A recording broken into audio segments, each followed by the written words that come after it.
to a lady. And this Bhagavatam, the lady got it, and then after half an hour, a man came with the book, and he was fuming. He was raging. He said, "You pushed this book upon my wife, and she didn't really want it, and you forced her to take it, and this and that, and and it's like, it's total rubbish." And I'm telling you, it's not even Swedish. It's not even Swedish. It's a foreign language, because he had opened the book and he read some of the Sanskrit. So then Yogendra said, no, it's Swedish. Open it up. Just read from anywhere. So the man opened it up and he read from anywhere, and then there was a verse about controlling anger, and then a person who could not control his anger, which has become victimized and so on. And then the guy read it out loud, and he just stood there, and he closed the book and walked away with it. It's an amazing story. But how the Bhagavatam has the solutions. It has the solutions for the problems of life. It has the guidelines. In this way, it is not just some sort of book without meaning, and a book that is very complex, philosophical, and very difficult to understand. No, it's a practical book. It deals with real life, and issues of real life are coming up. How many people have an anger problem? And Dhruva had an anger problem. He did. His interest as a kid was bad. He had a real temper. He's 5 years old, and he's such a temper that when his stepmother said, "No, you can't sit on the lap of your father," and his stepbrother was already sitting on the lap, and the stepmother was pushing him down as well. So then he became so angry with both of them, and he went to the forest, and he was like just burning in anger. And therefore, he wanted to show them, and he wanted a kingdom greater than his father and grandfather, just to show that he was bigger than them. He was ready. He was still angry. And then what happened is that he performs his austerity, gets a darshan of the Lord, and then the Lord comes, and then the Lord, and then he says, "Oh, I approached you," Dhruva says to the Lord, "I approached you for broken pieces of glass, but you've given me diamonds. I wanted so many things from you, but now that I've seen you, there is nothing that I want. All my desires are fulfilled." But because previously he had been so angry, then the Lord said, "No, but in the future, you will gain a great kingdom, and your stepmother, she will die in a forest fire, and she had to burn because of her own envy, and your stepbrother, he will be killed by the yakshas." And then so it came to pass. Dhruva grew up, Dhruva was a king, and then his brother became killed by the yakshas. Then Dhruva was there, killing yakshas left and right, not a little bit. Just killing them by the thousands and quick, raining arrows, mantras. The yakshas were getting quickly wiped out. So again, the seniors had to come. Swami came, Kuvera came, to pacify Dhruva, to get him to control his anger. Dhruva, you're getting too angry now. A little bit of anger is appropriate, like as a king, when they come and they attack your country, you have to show them. Don't, if you mess with us, you're in trouble. That's part of ruling a kingdom, so that no one will dare to attack the kingdom. But, you can stop now. But Dhruva was driven by anger, or maybe also by guilt. Because after all, he had sort of desired it, and now he was kind of the cause of it all. And to forget that, he also had to kill left and right. So that, it's like reconfirming to himself, they did it. They killed my mother. It wasn't me. That's also there. But anyway, we can see all these subtle issues, or these subtle psychological motivations that were driving Dhruva, and the same with us. We're also driven by guilt feelings, by anger, by so many things. And once we recognize it, we can overcome. So Bhagavatam, therefore, after the Bhagavatam has cracked the heart of the demons, then Bhagavatam is for us, and it is like, what do we do with it? It begins with introspection to the Bhagavatam. We begin to look at the Bhagavatam, and we begin to go into that Bhagavatam to try not just to understand who is Hiranyakasipu, who is Prahlad, who are these personalities, but to understand who are we in relation to them. The Bhagavatam says to us, holds up a mirror. Here's Hiranyakasipu. Are you like Hiranyakasipu? Am I like Hiranyakasipu?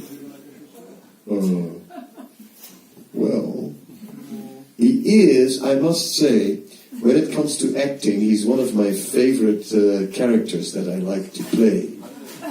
Sir, I am controlling the entire universe. All of you! When I raise my eyebrow, you shudder with fear, you little creatures. But I let you live, if I so desire. But when I don't desire it, then there's no place for you to go, other than the abode of Yamaraj. See, I do a nice Hiranyakasipu, if I would put on the costume. I don't have to applaud, but I know I'm good at it. It comes natural. I don't have to fake it. Like when I think like this I can do easy. If I have to play a saint, then I have to rehearse. It's like, look in front of the mirror. Okay, put that saintly look.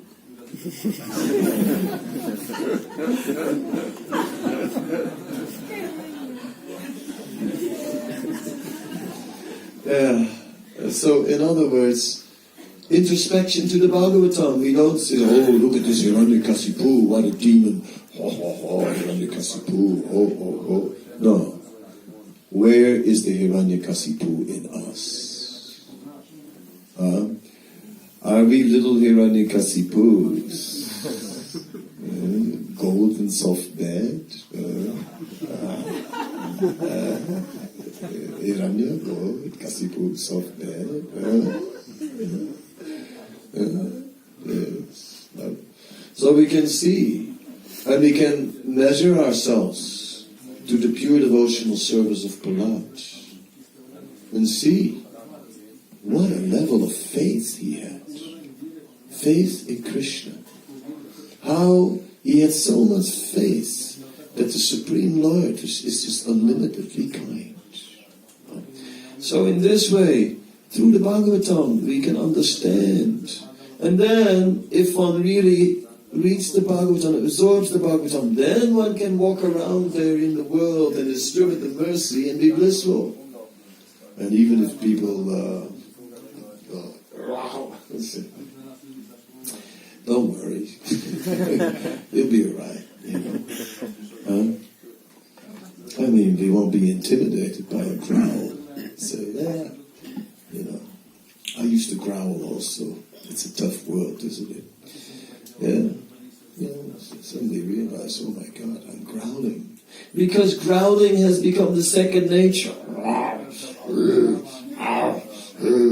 One of Prabhupada's favorite themes is to call people cats and dogs. You listen to his lecture and he speaks about cats and dogs and cats and dogs and cats and dogs. Yesterday I was listening to a cats and dog lecture, and Prabhupada said it about 20 times in the lecture, comparing people to cats and dogs, cats and dogs, cats and dogs. But that's what they do.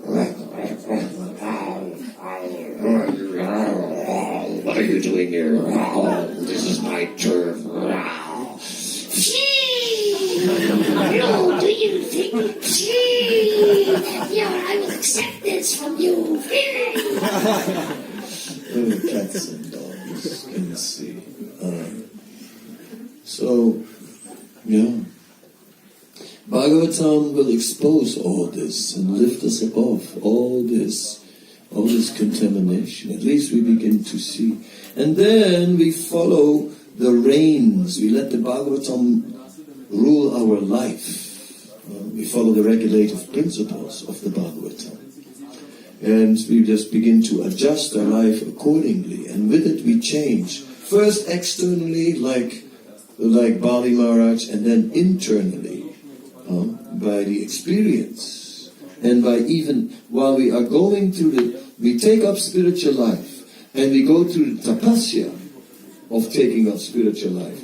And then even while going through the tapasya, we do not lose faith, and we do not curse. You do not say, oh God, this is too much.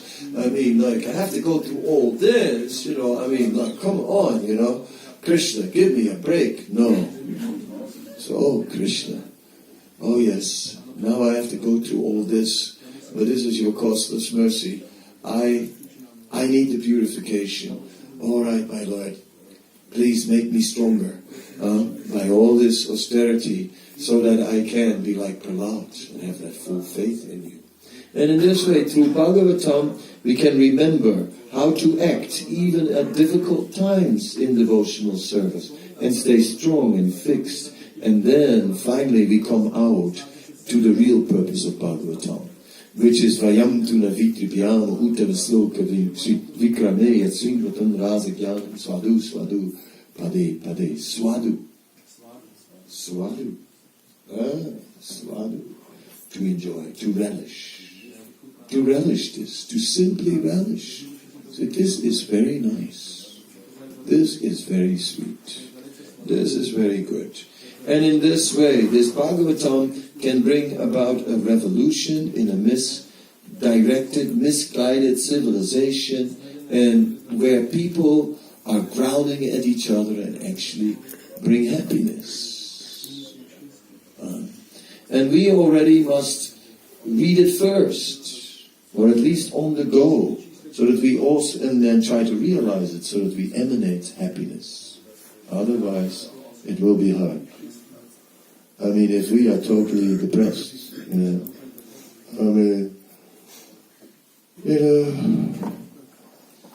this is the greatest knowledge. It makes you happy. I don't know. Nobody's interested in these books. I really tried. No, I approached so many people today. Oh God, I hate life. I'm suffering. It's too much. Everything is too difficult. I'm fried. How can it go? So excuse me, I'm here. I really can't. Oh no. Okay. And nobody takes any of these books. Nobody's interested. The world today is so degraded. Yeah, no wonder. So we must ourselves really live by it and make it our own. And the more we will do, the more we'll become an instrument of the Bhagavatam. And the more satisfied we'll become, and the more he'll become dear to everyone else. Dira, dira, priya, jano, priya, karo. Will become appreciated by the devotees and the non-devotees, by the gentle and the ruffians. Yeah. Any questions, any comments?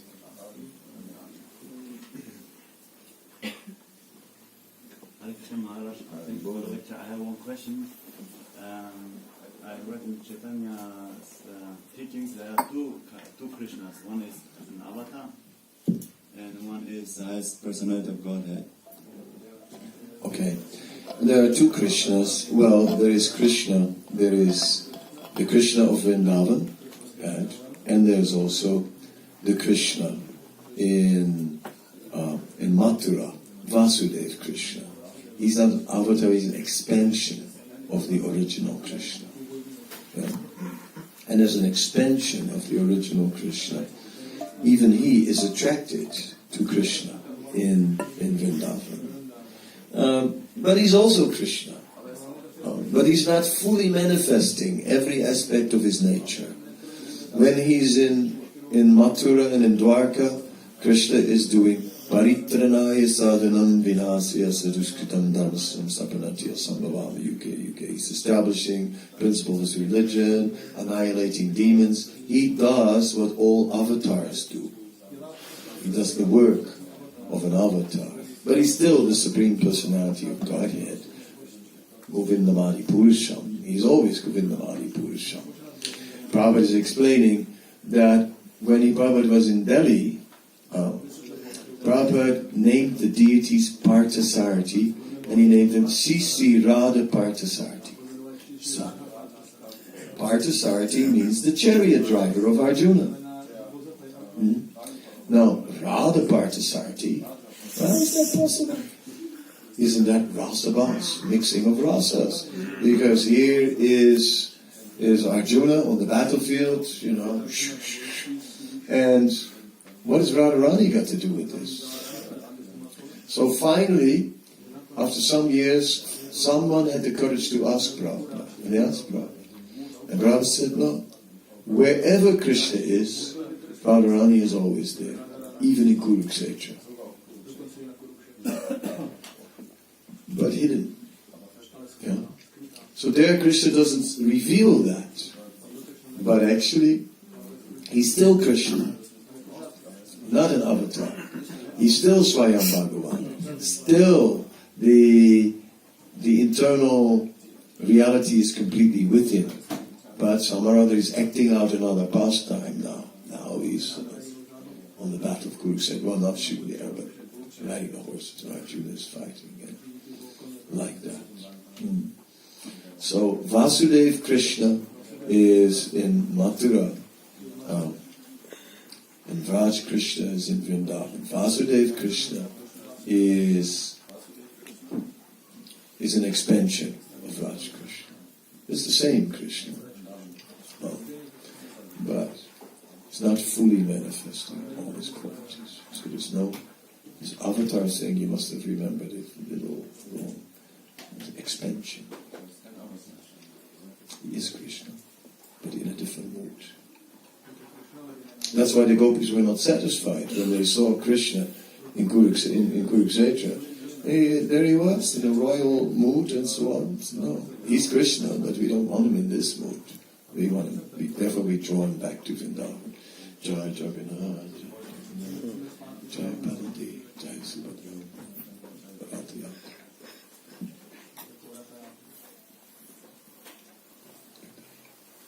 Anyone else? Thank you, Maharaj, for the lecture. You're getting a mic. Thank you, Maharaj, for the lecture.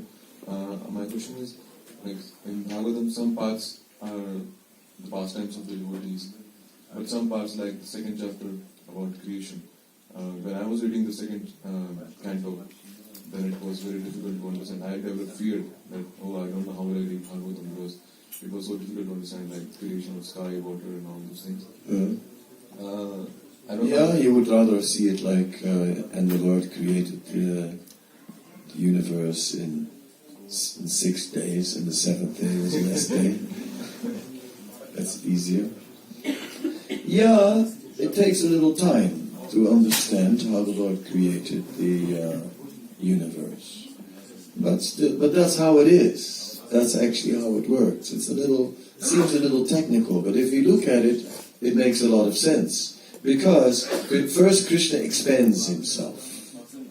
And as he expands himself, he comes to the point where he has become Mahavishnu. And only as Mahavishnu he deals with the material energy. Krishna himself, he has no time for these things. He's having his pleasure pastimes. That makes sense, that God is enjoying and not working. That's the first point. Then as Mahavishnu, All is enormous. All these universes come from his pore holes. That also makes sense, the greatness of God. Then we see that he expends himself, enters into each universe, fills it up, half with water, and lies in the bed of water. Then, interesting, there is this string, this string coming from his navel, and then it creates a lotus flower, and then Brahma appears from that. Now that makes it look very exotic, but then again, we also were connected by the navel and all that. Isn't it interesting? Sort of like,